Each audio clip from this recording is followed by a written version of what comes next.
কিয়ামতের দিন সর্বপ্রথম হিসেব নেওয়া হবে নামাজের। নামাজ, বিশ্বনবী ইন্তেকাল করবেন, রূহ বের হয়ে যাচ্ছে, দুই তিনটা শব্দ বললেন, এর মধ্যে একটা ছিল সালাত। সালাত, উম্মতেরা নামাজ, নামাজ, নামাজ ছেড়ে দিও না। কিয়ামতের দিন সর্বপ্রথম হিসেব নেওয়া হবে নামাজের। নামাজ, বিশ্বনবী ইন্তেকাল করবেন, রূহ বের হয়ে যাচ্ছে, দুই তিনটা শব্দ বললেন, এর মধ্যে একটা ছিল সালাত। সালাত, উম্মতেরা নামাজ, নামাজ, নামাজ ছেড়ে দিও না। কিয়ামতের দিন সর্বপ্রথম হিসেব নেওয়া হবে নামাজের।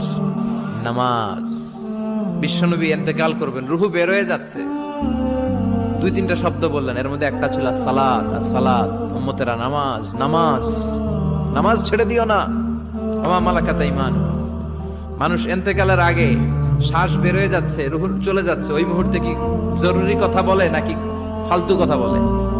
সবচেয়ে জরুরি কথাটাই তখন সে বলে যায়।